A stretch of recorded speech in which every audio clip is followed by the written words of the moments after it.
और दाल प्रसंस्करण में मिनरल्स उपयोग के लिए सर्वोत्तम प्रथाओं पर महत्वपूर्ण जानकारी प्रदान करने के लिए डिजाइन। भारत एक कृषि प्रधान देश है। वहीं आज नई दिल्ली के विज्ञान भवन में भारत दलहन सेमिनार 2024 का आयोजन किया गया। इस सेमिनार के माध्यम से केंद्रीय राज्य मंत्री BL वर्मा ने भारत को वर्ष 2030 तक दालों के मामले में आत्मनिर्भर बनाने की दिशा में भारत दलहन संगोष्ठी को एक महत्वपूर्ण कदम बताया है। सबसे पहले मैं इस कार्यक्रम में आप सबका हृदय से स्वागत और अभिनंदन करता हूं। मैं आभारी हूं भाई मितेश पटेल जी का, जिन्होंने इस कार्यक्रम में मुझे आमंत्रित कर बुलाने का काम किया। और मेरा सौभाग्य है कि आज इस खाद्य और सार्वजनिक वितरण के साथ साथ कंज्यूमर अफेयर, जिसका विशेष योगदान आपके क्षेत्र में रहता है, इसमें राज्य मंत्री हो और इससे पहले इस भारत सरकार के वो सशक्त मंत्री जो माने जाते हैं आदरणीय अमित शाह जी, उनके साथ सहकारिता मंत्रालय में भी राज्य मंत्री के रूप में मैंने काम किया। तब कई बार ऐसे फोरम पर जहां लगातार हम किसानों की, दलहन की, MSP की चर्चा करते रहे हैं, उन कार्यक्रमों में भी मुझे सहभागिता करने का अवसर मिला है। और आज सेमिनार में लगातार आप चिंतन करेंगे, मंथन करेंगे, चर्चा करेंगे और कैसे हम भारत को दलहन में आत्मनिर्भर जितना शीघ्र अतिशीघ्र हो सके उतना करने की दिशा में, क्योंकि यहाँ सभी लोग ट्रेडर्स भी हैं, यहाँ पर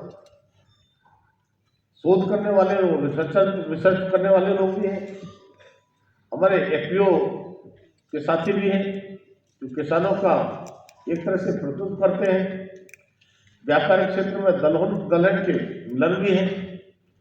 तो मिलकर के हम इस दिशा में जाना चाहते हैं और आदरणीय प्रधानमंत्री मोदी जी का विजन आत्मनिर्भर भारत, तो खासतौर से दलहन में आत्मनिर्भर बनाने का अगर किसी पर जिम्मा है तो हम सब पर जिम्मा है और आज यहाँ से कोई निष्कर्ष निकाल के लेकर जाएंगे। I welcome you all here. So we have our distinguished guest, Dr. Ashok Gulati.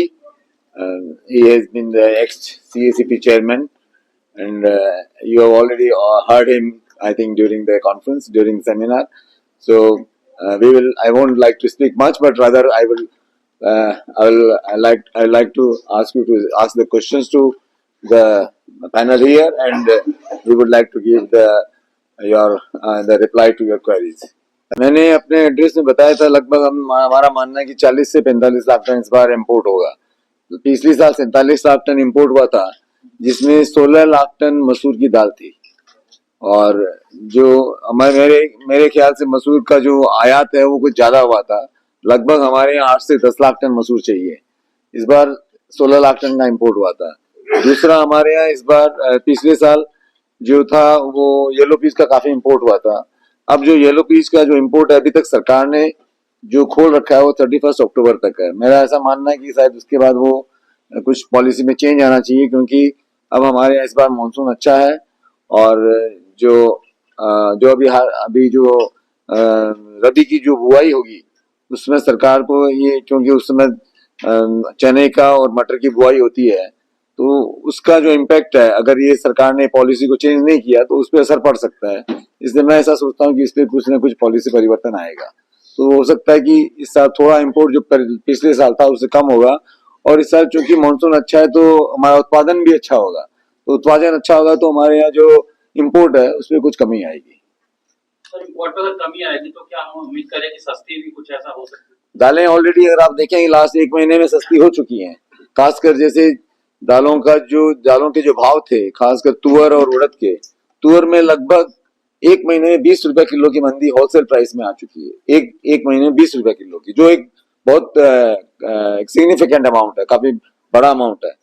और बाकी दालें भी जो है, अगर आप देखें, मटर के आयात की वजह से बाकी दालों पे भी काफी असर पड़ा है, क्योंकि जो मटर है वो 35 रुपए किलो में बिक रही है, जो सबसे सस्ती दाल है। और इस प्राइस में मेरे ख्याल से दूसरे कोई भी जो एग्रीकल्चर प्रोडक्ट्स हैं खाने की, जो हमारे जो रोज के खाने के लिए चाहिए, इस भाव में नहीं मिलते हैं। तो दालों के प्राइस मैं समझता हूँ काफी कम हो चुके हैं, और सामने क्योंकि हमारा उत्पादन भी अच्छा होने वाला खरीफ में, और आगे भी ऐसा अनुमान है क्योंकि हमारे मानसून अच्छा है, तो मेरे ख्याल से दालों के दामों में अब कोई वृद्धि नहीं होगी, दालों के दाम कम ही होंगे। दाल एक जरूरी चीज है जिंदगी के लिए, लेकिन आमतौर पे लोगों को हमेशा शक होता है कि मैं दाल लेने जा रहा हूँ, वो डुप्लीकेट तो नहीं है, तो खुलो तो कुछ अलग निकलता है उसमें से। तो लोगों का जो ये शक बना हुआ है, इस पे कंट्रोल के लिए क्या चीजें होगी? मेरे मित्र एक कोई आइसोलेटेड केस जरूर हो सकता है, बट ऊपरी तौर के ऊपर जो फसाई के रेगुलेशन है, उसके अंतर्गत जो हम लोग सुनते हैं मार्केट में, इस तरह की कंप्लेन अगर कोई आइसोलेटेड केस में आए तो आए, वरना सभी कुछ बिल्कुल जेन्युइन और ओरिजिनल, उसके अंदर कोई अडल्ट्रेशन नहीं होता है। सर, प्रोडक्शन कितना होने के बाद मतलब you can say it is a fit for the right production, और नहीं तो फिर मंगाना पड़ता है? देखिए, हमारे यहाँ जो उत्पादन है वो जो है लगभग लास्ट 3-4 साल में 240 से 250 लाख टन का उत्पादन रहा है, और हमारी जो डिमांड है वो बढ़ती जा रही है। हमारा ऐसा अनुमान है कि 2030 तक हमें 400 लाख टन दालों की डिमांड हो जाएगी, क्योंकि हमारी कंजम्पशन बढ़ रही है, हमारा पॉपुलेशन बढ़ रहा है, हमारी जीडीपी बढ़ रही है, हमारी परचेजिंग प्राइस जो है, हमारे लोगों की जो परचेजिंग जो ताकत है वो बढ़ रही है, तो हमारी जो फूड की रिक्वायरमेंट है वो बढ़ती जाएगी। तो 400 लाख टन दालें हमें चाहिए। तो आपने जो पूछा कि हमें कितनी दाल चाहिए आत्मनिर्भर होने के लिए, तो ये कहना बहुत मुश्किल होगा, क्योंकि आत्मनिर्भरता जो हमारे डॉक्टर गुलाटी साहब ने भी जो अपने स्पीच में कहा कि ये एक नारा हो सकता है, लेकिन इस पे हमें बहुत काम करना होगा। मैं उनको कहूंगा कि रादर ये कुछ इसके बारे में बताएं। धन्यवाद। देखिए, देश सिर्फ नारों से नहीं चलता। नारे तब मीनिंगफुल होते हैं जब उसके पीछे कुछ पॉलिसीज ऐसी हों जो उस दिशा में आपको आगे लेके जाएं। जो मुझे लगता है, जो पॉलिसीज चल रही हैं, अगर उस तरह से चलती रही तो 2030 तक मेरा जो अनुमान है 80 से 100 लाख टन इंपोर्ट करना पड़ेगा। समझे? मजबूरी समझ लीजिए, लेकिन मैं इसको सोचता हूँ मजबूरी नहीं, ये कम हो सकता है, सेल्फ सफिशिएंसी आ सकती है अगर आप नीतियां बदलें। नीति में जो मैंने अंदर एग्जाम्पल दिया था कि नीतियां इस समय फेवर करती हैं जैसे पैडी को, राइस को, इतनी सब्सिडी है उसके ऊपर, पावर सब्सिडी है या फर्टिलाइजर की सब्सिडी है, लेकिन दालें जो धरती के लिए अच्छी हैं और हमारे लिए अच्छी हैं, ना धरती को नुकसान पहुंचाती हैं ना हमें, उसकी प्रायोरिटी नहीं है, क्योंकि वो उतना पानी नहीं पीती, वो उतना पावर नहीं लेती, वो उतना फर्टिलाइजर नहीं लेती। तो वो वाला जो आप पैडी के लिए दे रहे हैं, और जरूरत से ज्यादा पैडी आपके पास पड़ी हुई है, एफसीआई के पास इस समय जितनी चाहिए उससे 3.5 गुना है।